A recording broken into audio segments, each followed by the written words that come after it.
Oh, gee, yeah. I have. Oh my god. I I have to do more mushrooms next time though. You I got to do haven't. more everything. You live like a fucking monk during the week. But I'm driving to Worcester. Who gives a fuck? Put 60. Listen, you might have to come down here this summer for a week because I got a new idea for a fucking show that's gonna listen. 6 episodes on YouTube.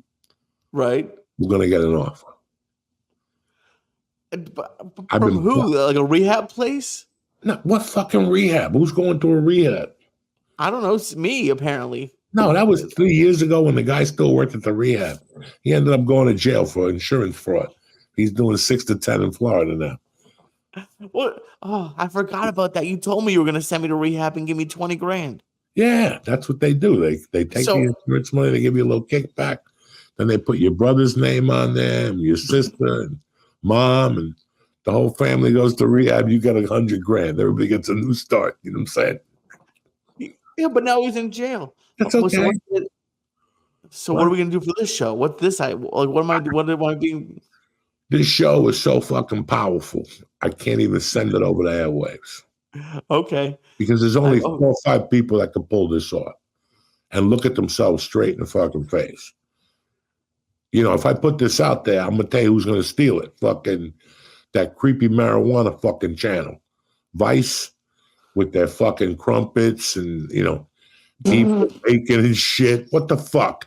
And then they got the weakest people smoking pot. Like they got people who got no testosterone. They're smoking 18% THC. Talking about I think Vice closed. they saw a mosque or some shit. Nah, the other night I was going through it and Vice was on TV. They still got the channel. I mean, Oh, okay. they didn't do nothing. They were kind of taking chances. Then they fucking folded. And then they put a bunch of good shows on, but with the wrong fucking people. These fucking Right. little testosterone, no testosterone kids. They eat Uber Eats and shit like that. They don't leave the house. They got no sunlight. And they think they're dropping knowledge about Mount Fuji or whatever the fuck they're talking about now. It sounds like you're describing me, to be honest. Not really. You're a different type of animal. You're out there doing things.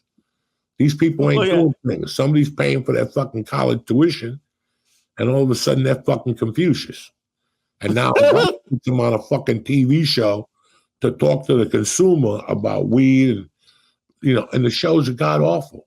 I tried my hardest. My agents didn't even want to go in there because they're like, it's no money, Joey. I go, I don't care.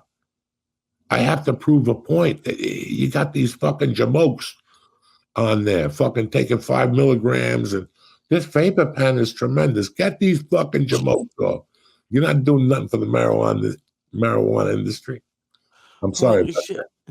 That's my fucking take for the day. You know what I'm saying? I love it. Speaking of take, and it's kind of, I haven't watched it because I don't think I could, but you used to talk a lot about like child actors you'd see in LA. Yes, sir. Did you hear what's going on with that Nickelodeon producer this week? I know something about a documentary. Yeah, of just him like doing terrible. Like, did you see anything or No, experience I don't even know what a documentary is. Not but I just meant with kid actors. Like, did you ever see people acting weird with them or being like? There was one situation where I was a little concerned, and I'm not a Crime Stopper, but I actually knew the producer, outside the set. That's how I got the job. I'm not going to know movies or anything. And I had done a few films with these guys. These aren't release films. These are straight to DVD, Disney, fucking, a couple different channels. And I knew that going in. But it helped me get insurance and it helped my acting. Whatever. You learn something. I ended up doing 5 or 6 movies with them. But there were kids in these movies. Okay. And who I did not like on those movies. There was a teacher, a male teacher. Whoa. that they hired, and he kept doing the movies with us. You know, he was with us in Colorado. He was with us in Northern California. He was with us in, I think, Ohio. We shot. I just didn't, you know, something. And then somebody came to me one day and said, "What is it with that guy?" And I go, "It's like he was wanted for pedophilia in another state, and he changed his name, and he moved to California, and he became a teacher on the sets." And it was just very disturbing. So when the other person came to me, and I know me, I'm a fucking idiot. But when this person who was very, you know, white, great person, family man, great wife, she was an actress also. He said it, and like I took the producer's side, and the producer was like, "We've all noticed that. We've run background checks, but you know, I can't. I can't. I don't want to. I don't want to be involved in that stuff." And here's the funny thing: like they had some producer, right? They had some dude that was in a jacuzzi with a kid and all that stuff. And